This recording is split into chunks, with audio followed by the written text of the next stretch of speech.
Magandang araw po sa inyong lahat. May itatanong lang ako bago tayo magsimula.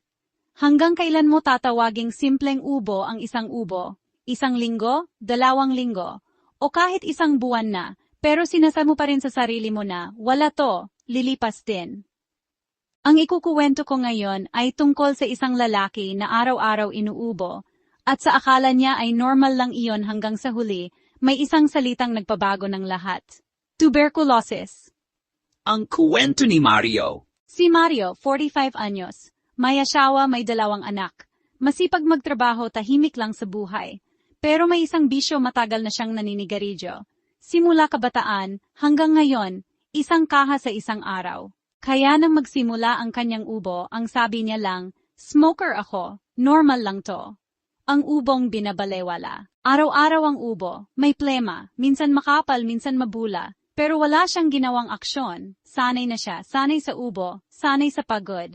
Hanggang sa unti-unti, may mga senyales na pala na hindi na dapat binalewala. 10 senyales ng simpleng ubo ay tuberculosis na pala. Ipapaliwanag isa-isa para malinaw. 1. Ubo na lampas. 2 linggo. Ang ordinaryong ubo, mula sa sipon o trangkaso, karaniwang nawawala sa loob ng 5 hanggang 10 araw.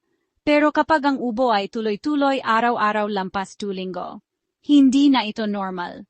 Sa tuberculosis, ang bakterya ay naninirahan sa baga, kaya hindi basta nawawala ang ubo kahit uminom ka pa ng pampatigil ng ubo. 2. May plema araw-araw. Ang plema ay senyales na may pamamaga o impeksyon sa loob ng baga.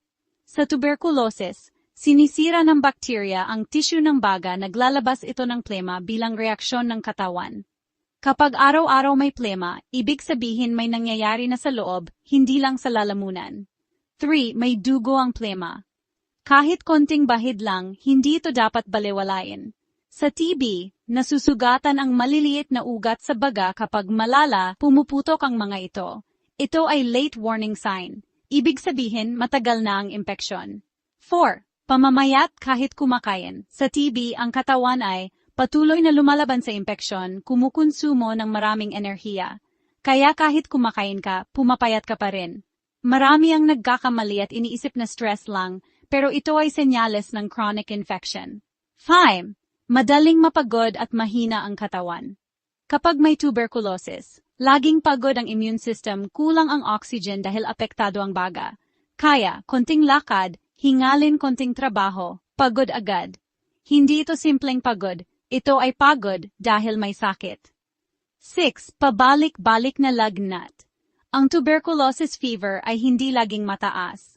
Madalas, bahagya lang dumarating sa hapon o gabi. Kaya iniisip ng marami, parang init lang ng katawan. Pero ang paulit-ulit na ganitong lagnat ay classic sign ng tuberculosis. 7. Nagpapawisan sa gabi. Isa ito sa pinakakaraniwang senyales ng TB.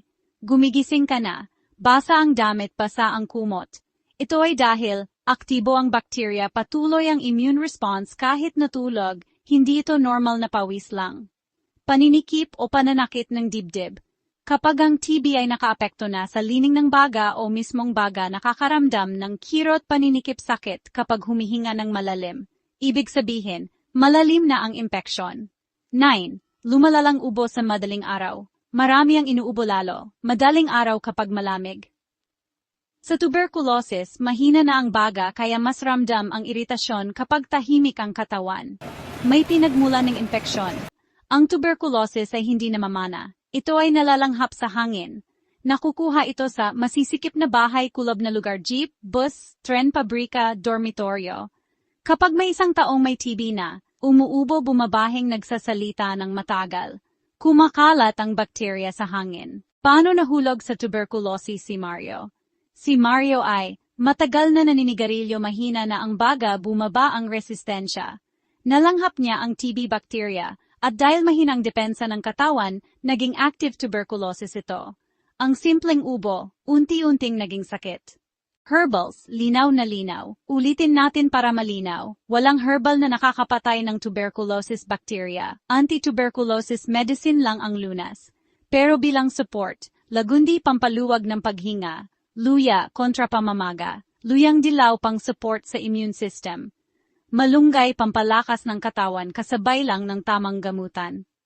Mensahe sa lahat, ang tuberculosis ay gumagaling, may libreng gamutan, mas madaling lunasan kapag maaga pero kapag binalewala, lalala, makahawa, maaring ikamatay. Kung ikaw may kakilala kang inuubo ng matagal, pumapayat, may night sweats o may dugo ang plema, huwag maghintay, magpa-check agad. Kung may mga tanong kayo tungkol sa mga natural na paraan para makatulong man lang sa katawan o kailan dapat magpatingin, i-comment lang sa ibaba.